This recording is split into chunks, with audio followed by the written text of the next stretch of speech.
कैलू दिल में बसेरा, जब से कैलू दिल में बसेरा रूठ गइल मुस्कान। तू ही बतावा तोरा बिना कैसे जियब जान। तू ही बतावा तोरा बिना कैसे जियब जान। जब से कैलू दिल में बसेरा,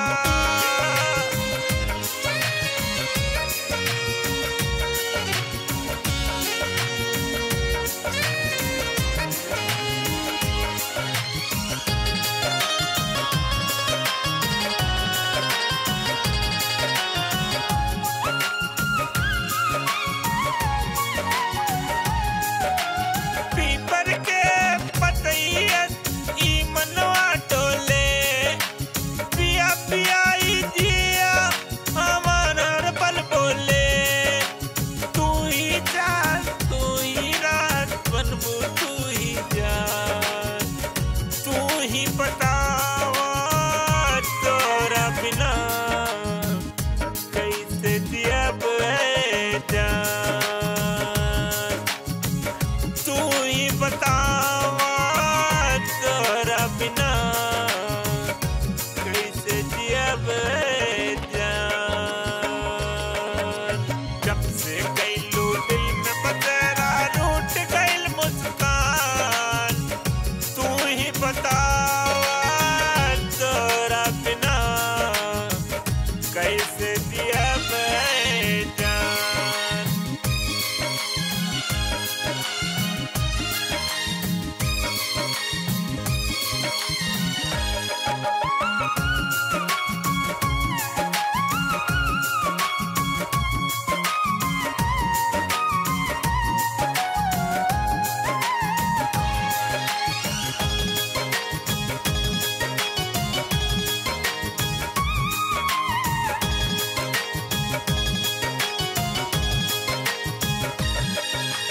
कैसे कही हम तोरा से काबा दिल के हाल।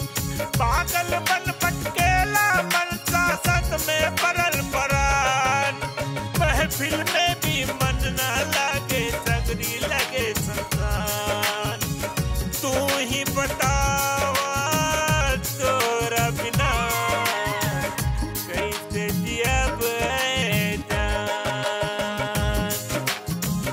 तू ही बतावा तोरा बिना कैसे जियब जान।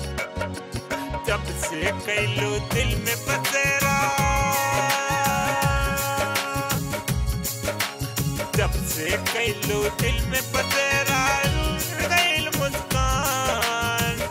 तू ही बतावा तोरा बिना